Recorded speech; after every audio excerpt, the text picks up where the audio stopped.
Coming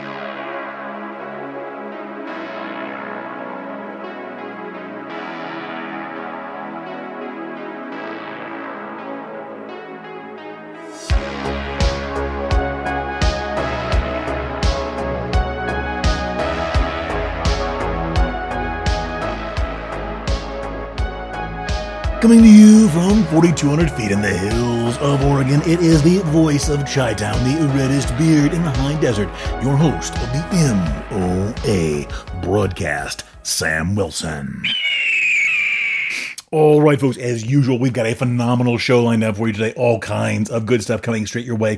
Let's pull up the show highlights. This is episode 41 of the M.O.A. broadcast, the Make It Out Alive broadcast.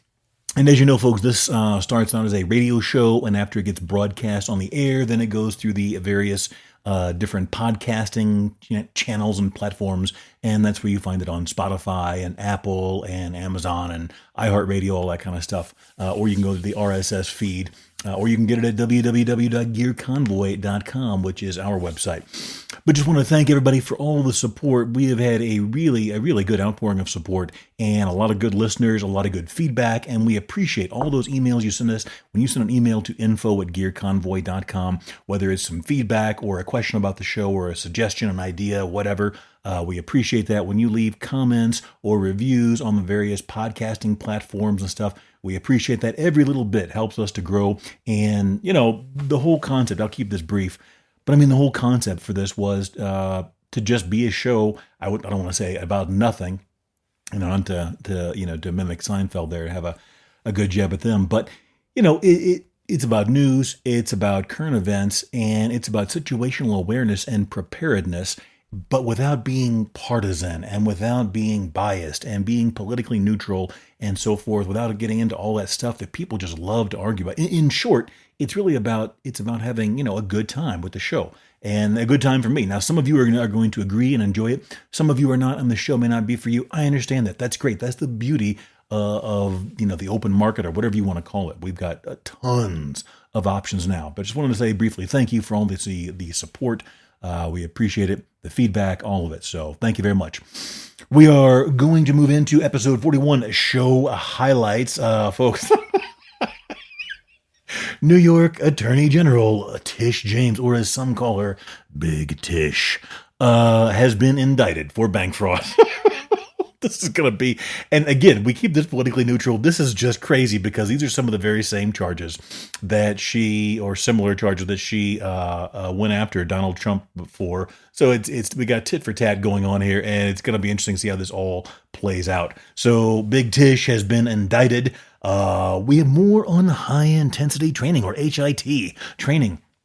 Got a lot of emails on those, or a number of emails on that. Some of them were a little explicit, Jim Bros and all that kind of stuff. But without getting into a debate, we'll dive into that a little bit more in this episode and explain a little more about it. And if you don't agree, you are wrong. Okay, a Missouri man mauled by a bear while texting pictures of the bear to his family. Another Oregonian loses to the wilderness, and two New Jersey sisters go for the Intercontinental Championship belt versus a Florida airline worker. All this and more in today's episode of the Make It Out Alive broadcast. Folks, it is officially fall here in the hills and mountains of Southern Oregon. I don't know about where you're at. The transition, I've lived in a number of places around the United States, and really good things and bad things, I guess, to say about all, but mostly good things. This is a humongous piece of land here in the USA. And I'm being patriotic about it, just simply saying it's a huge piece of land, and we've got a number of just fantastic different little, climate zones that you can find yourself in, depending on what interests you and what pleases you. I currently live in the high desert of Southern Oregon, and it is I didn't think I would like it at first, but I do. It's definitely interesting, though. The winter is longer here than you might suspect, being in high desert. And we have had temperatures below freezing at night for the last, probably a week and a half, maybe 2 weeks. I don't know, somewhere in there. Whenever it becomes fall here, it is like a switch is flipped, and we will still have 70, 80 degrees during the day.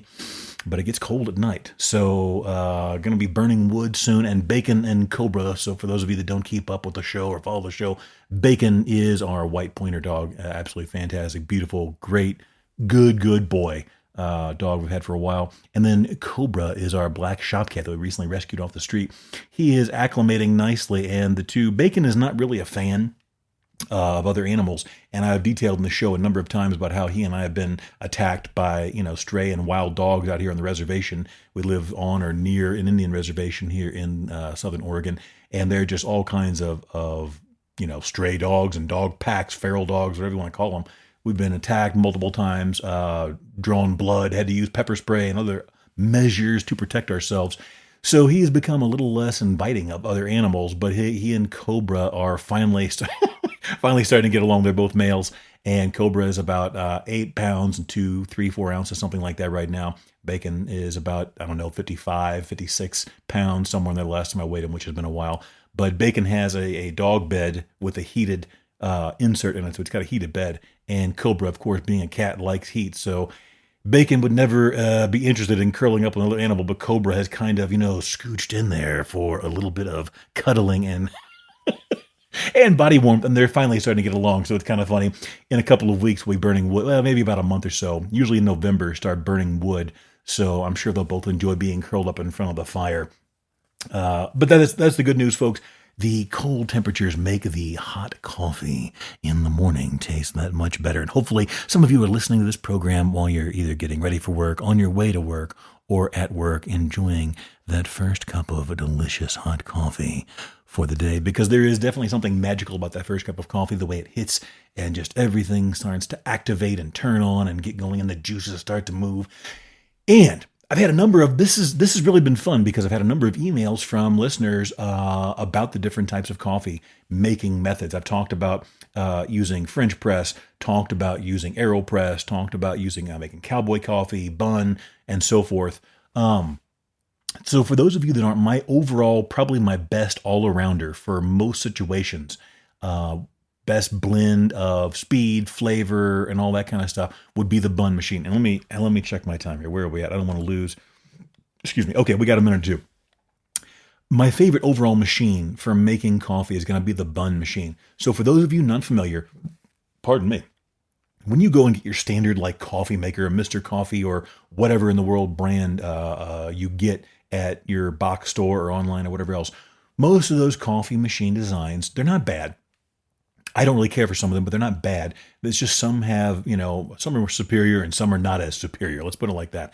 But they basically have a tank. You pour the water in, and then it starts to boil this tank, and the water turns into steam, and it goes up a little tube, and then it drips down slowly into your brew basket or whatever it's called, and where the coffee grounds are contained. And then as it drips through there, it makes coffee and drips into the pot. And it takes you 10 to 15 minutes to make a pot of coffee or whatever it is. The way the Bunn works, it's almost like a hot water heater. Okay, that has a thermostat or on there, and what happens is it has an internal tank of water that is always hot at about 190, almost 200 degrees Fahrenheit. So what happens is when you put your brew basket full of coffee or grounds in there the night before, the morning of, whatever you do, I like to do it the night before, so when I wake up in the morning, I can stumble over to the machine and just pour in the water, and then by the time I go and either rinse my face, use the restroom, whatever it is, a couple of minutes later, there's a whole pot of fresh, hot coffee there ready to go. But the Bunn keeps that reservoir of hot water ready to go. And when you pour over, however much water is in your pot that you pour into the machine is how much water is displaced out of the Bunn machine. And then it forces up to the top. And instead of just having a little, a nozzle or a little hole at the top, it has like this little fire sprinkler nozzle with like 4 or 5, 6, whatever it is, holes. And that distributes the water like a sprinkler. And because it comes out so fast, it saturates those coffee grounds much better. And folks, I'm not getting paid by Bunn, make no mistake, but I've been a huge fan of them for years. They're those coffee pour over, I think they call it pour over type machine. You get a better saturation, so therefore you get better extraction. You're going to get a deeper flavor, and because the whole thing is done, it makes a whole pot of coffee in right around 5 minutes.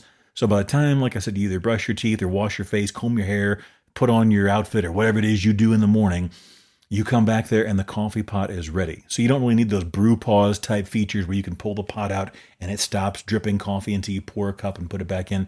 Because in 5 minutes or so you got, and if it's a half pot, it's about 2.5, 3 minutes is all it takes. And it gets a much better extraction because it's got a nozzle in it that sprays out the water, and you get a better saturation and therefore extraction of the coffee. I like a dark, deep French roast type coffee. You choose whatever works best for you. But if you haven't ever tried, if you're in the market for a new coffee machine, check out the Bunn. They've got a number of different sizes and different types of models. I think they're all around 100 something bucks. That may sound like a bunch, but folks, they're worth it, in my opinion. Do as you see fit. Do the research. Watch. I'm sure there's videos on YouTube and everything else. But the Bunn overall is, in my opinion, one of the absolute best machines for making that first cup of coffee. Okay, let's get into our show. What do we go? We go to New York. New York Attorney General Letitia James' indictment sparks sharp partisan divide. This story comes to us from Fox News. Now, we're not going to get too deep in this. This story has been all over the media for the last 24 hours or whatever it is since she got the indictment came down. Let's just jump in. Lawmakers reacted sharply Thursday to the indictment of New York Attorney General Letitia James on bank fraud charges, with Democrats calling it a politically motivated act of revenge by President Donald Trump. A federal grand jury in Virginia charged James with bank fraud and making false statements to a financial institution. The indictment centers on James' purchase of a home in Norfolk. Prosecutors allege she falsely claimed it as a second residence to secure better loan terms before leasing it to tenants. James has denied wrongdoing, describing the charges as a political retribution. These charges are baseless, yada, yada, yada. The president's own public statements make it clear his only goal is political retribution at any cost. Folks, let me jump in here real quickly. And again, we have talked about this a number of times, but we remain politically neutral here at the M.O.A. broadcast. We're not going to take one side or another. We will, however, take shots at both sides. And just so you know, I mean it. Guys, you can't you can't watch the news a single day without, and Trump does this on purpose, in my opinion. He does this on purpose, without him saying some sort of outlandish thing that immediately whips the other side into a frothing frenzy. And they are going crazy over this some little thing that he said. Meanwhile, other things are happening that they're totally either ignoring or whatever and getting all worked up on. But you can't help but laugh at the things the guy does. Whether you're laughing out of humor or disrespect, I don't care. I happen to think a number of things that he does are either hilarious or a little bit insane or a little bit of both. So we're going to take digs at both sides. I will say that it's a shame. I kind of miss the days when, and this doesn't have to go back that far, but I remember in high school we would have debates in class and so forth. You could make a statement about either political side, if you want to narrow it down that far, without it becoming a partisan either endorsement or condemnation of that political party. Not everything has to be political. You can make comments and statements and observations about political events without it being a political endorsement or condemnation. And I will say, not tooting my own horn at all, but I've received a number of emails and messages from folks that have appreciated the fact that we have remained politically neutral here and just give you the facts. And if I inject my opinion or some humor, I clearly state it as such. We're not going to become a partisan show here and start, touting one side or the other, or becoming a shill for one group or the other. Guys, it doesn't have to be that complicated. And frankly, that's one of the reasons why I shy away from political topics. I've mentioned this in other shows. When looking at stories like this, I frequently have to go to 3, 4, or 5 or more different stories just to get the facts, because so many of these news sites and sources are so politically biased. And I just want the information. I am an adult. I can make my own determination about what I think it means or how it affects me or whatever. Just give me the raw data. Okay, that's what we try and do here at the M.O.A. broadcast. My point was, it's ironic because Letitia James, if you go back and look at her political statement when she was leading up to getting elected to, or whatever it was for the Attorney General, she made it clear that she was going to pursue and sue and or prosecute Donald Trump. So now it's happening to her, and the foot's on the other shoe, so to speak, and she's not so happy about it. So you know what? In the end, famous last words from James and a lot of her supporters: quote, no one is above the law, end quote. So at the end of the day, let's hope the law is followed, whoever you are, whatever you did, because she was indicted by a grand jury. That means a grand jury found enough evidence and information to support this indictment. Now, what's going to happen? Who knows? She should, like anyone in this country, get their fair day in court. I just can't help but laugh at the irony, and so let's move on. It is what it is. Okay, what happened? Let me get a sip real quick here. How are we doing on time? Oh, we're doing fantastic. While we're in New York, let's go ahead and cover this one to show you that New York hasn't lost its edge to Chicago or Portland for wanton lawlessness and violence. And this isn't funny, but it's insane. New York neighbor fatally stabs a 69-year-old man in his back inside Chinatown apartment. According to the cops, this article comes to us via the New York Post. A deranged knife-wielding attacker fatally stabbed a 69-year-old man in the back inside a Chinatown apartment, police said Sunday. And I'm going to butcher this name. My apologies in advance. Feijian Zheng, 50, was busted for murder for the stabbing, which unfolded at 7 Eldridge Street around 3:50 p.m. on Saturday. It's unclear how Zheng knew the victim, whose identity hasn't been released pending family notification. Zheng apparently lives a couple of blocks away from the scene of the alleged crime. And New York, guys, this is the other thing that whenever I prepare for this show, I take a lot of pride in not just throwing a bunch of crap on here and rattling off statistics or news stories and trying to get some interesting stuff and then pepper in some real world application, preparedness, etc. There are so many violent stories. In fact, the one that we're going to do next, I'm going to go ahead and skip it because we're not going to have time. And frankly, I'm tired of seeing it. I was going to cover it last week. I'll read you the headline, though. Scottish woman dismembered in heinous Los Angeles murder. And the husband is charged, according to prosecutors via ABC News. This guy, allegedly, him and his wife got in some altercation. I'm sure there was a lot that led up to this, but apparently, according to the newspaper, this particular isolated event that led to the actual violence was him upset with her over the fact that she had gained weight after having a child or whatever it was. I don't know. It's a little unclear. But allegedly, somebody killed her and chopped her up and left her in the apartment while the dad took the kids over to the grandparents' house. And, there are so many of these stories every week. And I'm not going to sit here and lament the fact that now everything is so violent and so bad and so extreme. It is, but that's not the point. Guys, you got to be careful. Situational awareness, we've talked about this a number of times. We're going to keep moving here. But situational awareness is being aware of your surroundings and not only being aware, but constantly thinking, what if this was to happen? Like if you're on public transportation, to me, that's one of the ultimate, the supreme test of situational awareness was like riding the subway in New York City. Or the L in Chicago or one of the other places. For some reason, public transportation just seems to bring it out in people. But, being situationally aware just means being aware. Don't let yourself get too lost in that phone, in that book, in your headphones, whatever it is you're doing. If we could leave one M.O.A. preparedness moment in the show today, it would be that situational awareness. And again, I'm not saying that would have saved this lady or not. I have no idea. The article isn't extremely clear on how everything went down. But folks, as the old saying goes, watch your 6, which means your 6 o'clock, which means your back. Watch your back. Keep your head on a swivel, always looking around. Whatever you want to call it. Be aware of your surroundings and what's going on, because I can tell you this. I have witnessed many, many violent acts by some real psychopaths and just some angry, violent people. It happens so quickly. It's so fast that if you're not paying attention, and even if you are paying attention, if you blink, you'll miss it.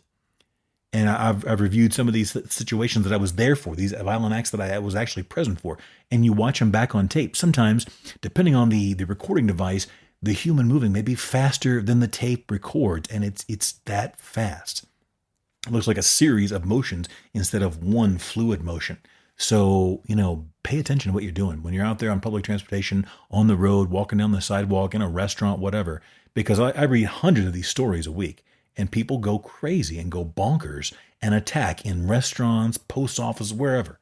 So just be aware. Okay, let's move on to the next one. We go to Missouri. A Missouri man mauled to death at an Arkansas campsite after texting family photos of the bear. This article comes to us. It's actually a compilation of two articles, one out of the New York Post and one out of some other one that I couldn't find a good attribution for.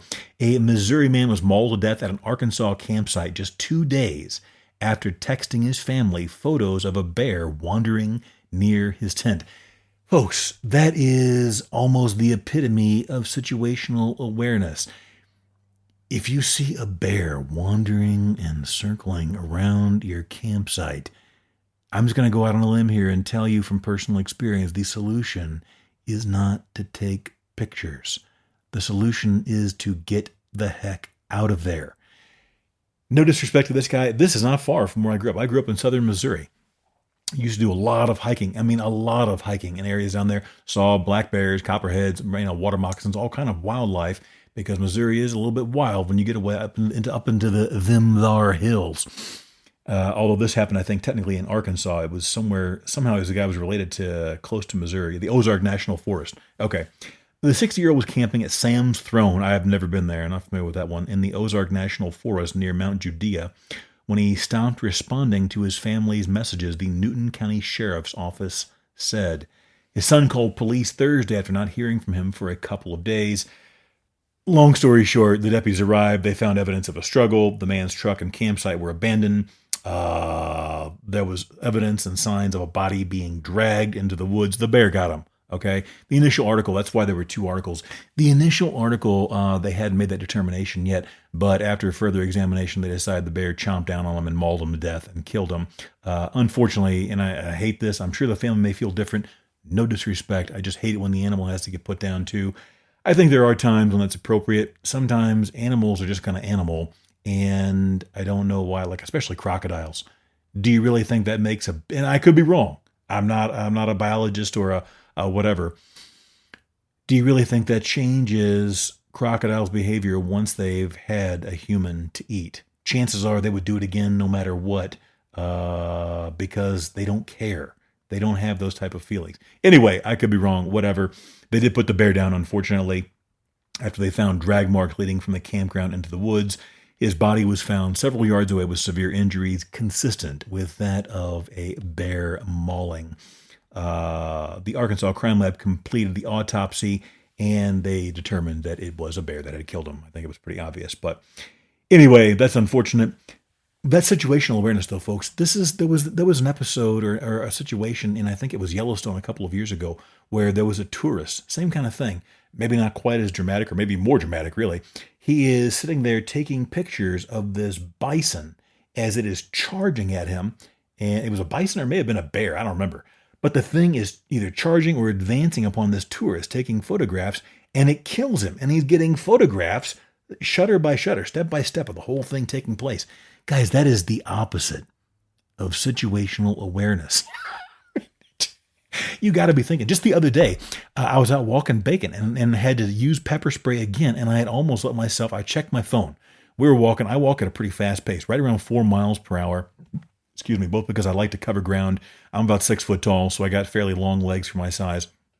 And I know Bacon likes to keep moving. He's a dog, because if he was on his own, he'd be trotting faster than that. And I pulled out my phone, and I got the leash in one hand, and I'm checking messages in the other hand.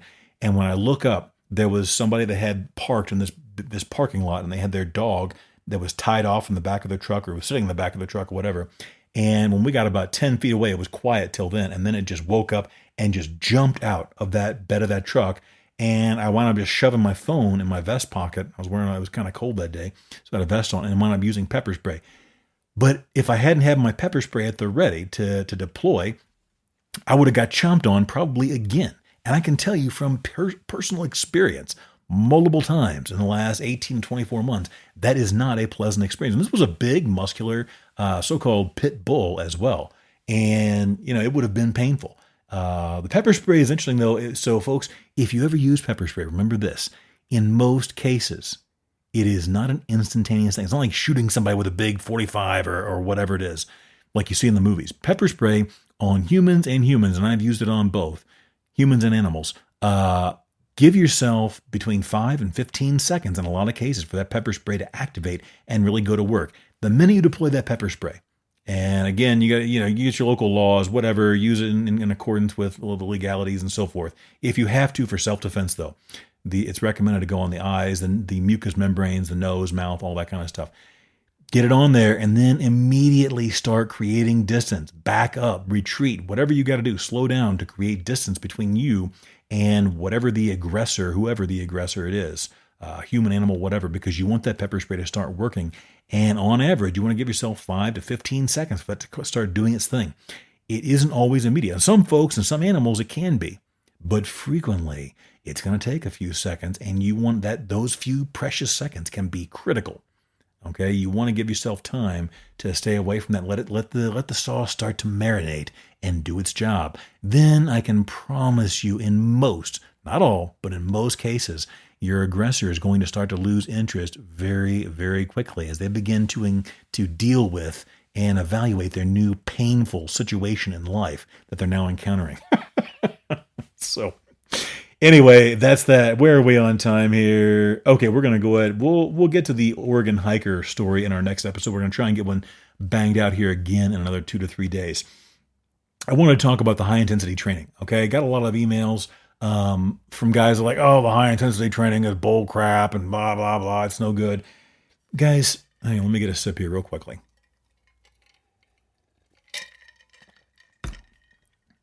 You are free to work out however you want, however you like, however frequently, however intensely you want. If you go back to our last episode, episode 40, we delve into the high-intensity training, or HIIT, as it's sometimes called, HIT. There are a number of bodybuilders that have been associated with this in the past, and proponents and opponents and so on and so forth. We discussed it a little bit more in depth in the last episode. What it boils down to is you're doing one set to failure.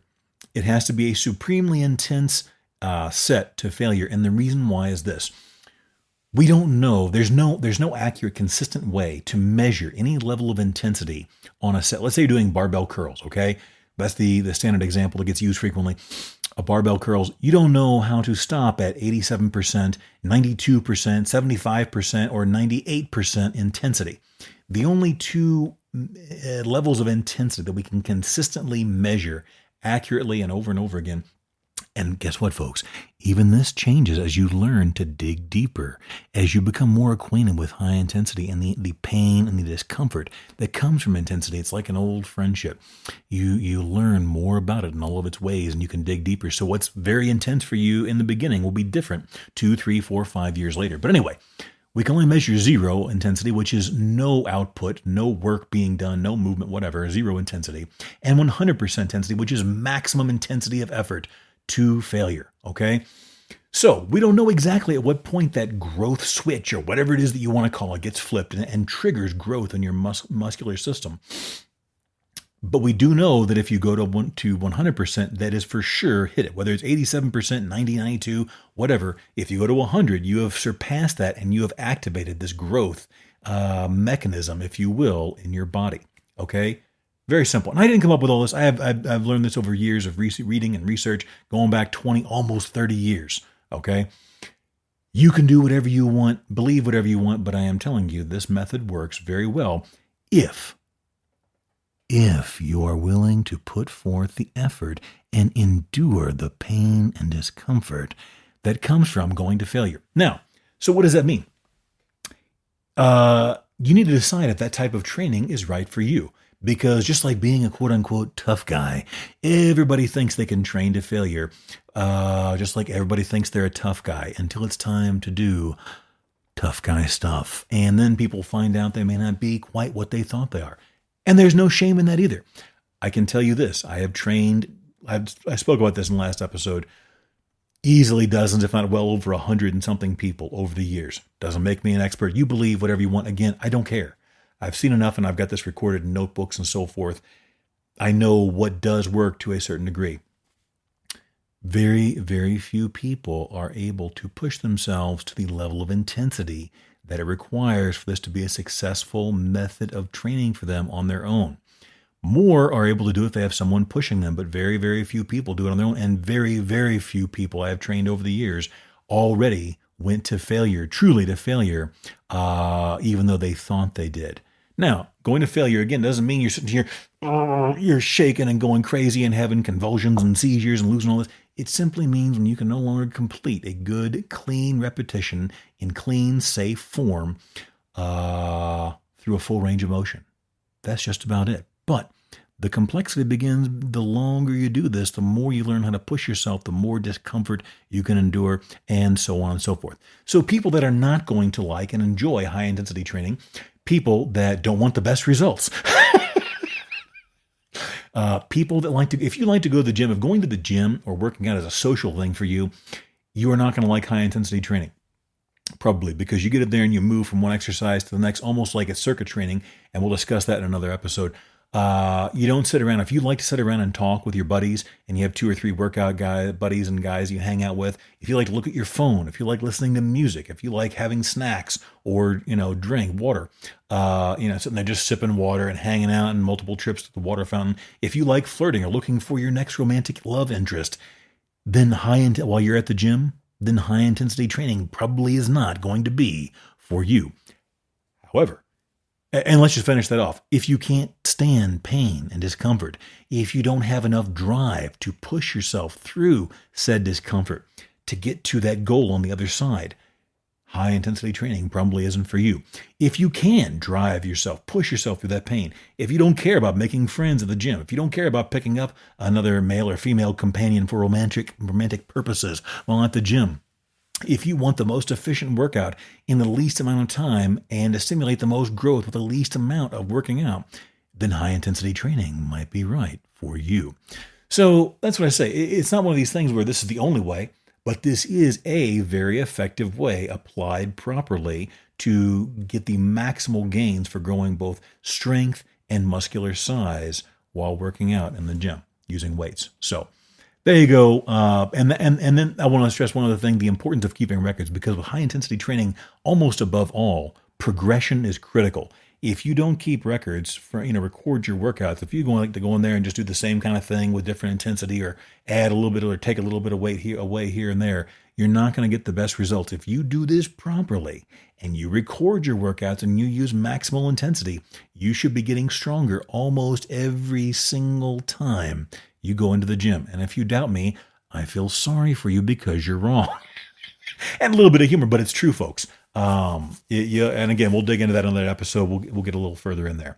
But wanted to hit it again because we got a lot of good feedback and questions and emails and so forth on that particular segment. Okay, folks, we head to Florida. A quick sip. All right. This story comes to us from the New York Post. Drunk New Jersey sisters arrested after meltdown for being kicked off Frontier Airlines flight and attacking the airline worker. According to body cam footage, allegedly, via the New York Post. Folks, I don't know what is in the water down there in Florida, but it must be 80 proof. These 2 sisters at the Orlando, airport went DEFCON 1, or is it DEFCON 5, on a Frontier Airlines gate agent after being told to get off the flight. And let's just say things got hot. Or maybe a little bit of turbulence in the air.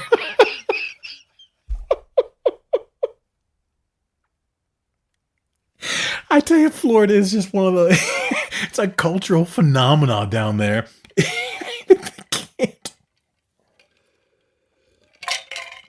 They just can't be normal. Okay, let's dig into the story here. 2 sunburned, drunken New Jersey sisters allegedly attacked a Frontier Airlines gate agent after the duo were kicked off their flight at a Florida airport, according to body cam footage released on Wednesday. Kira Lyons, or Leon, I don't know, Lyons, 22 years of age, and Mara Flores, 31. Apparently these are sisters. They were arrested when they were accused of being intoxicated and causing a disturbance on their Garden State-bound plane at Orlando International Airport on May 15. The reason this went, we'll get to the minute. It took place back in May 15, but their case has just been taken care of. Body cam footage shows an Orlando police officer approaching the airline worker who was seated on the air bridge's floor after the alleged assault. According to the airline worker, quote, "It was the short, skinny one first that pushed me, and then the bigger one, her sister, pushed me right after," she told the police. She was told to call her supervisor and the police after they refused to exit the aircraft and were, quote-unquote, screaming and allegedly causing a scene on board. After a while, though, the two sisters agreed to be escorted to the jet bridge. As they were leaving, the worker claims Lyons unleashed a verbal attack on the flight crew and got in her face, saying, you fat..." "I said, thank you," the victim recalls. Other sources on social media claim bystanders then got involved and began shouting, "I paid for extra legroom, not extra attitude. Who the are you looking at? I'll upgrade you straight to class. You..." "Ma'am, please stop. This isn't the WWF. It's Gate 27. Oh, I'll show you a Royal Rumble, you discount flight with skanky, nasty."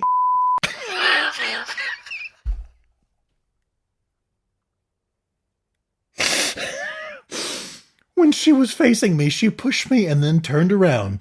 And the sister came up and shoved me again," adding that it caused her to trip over something on the floor. This is the flight attendant speaking.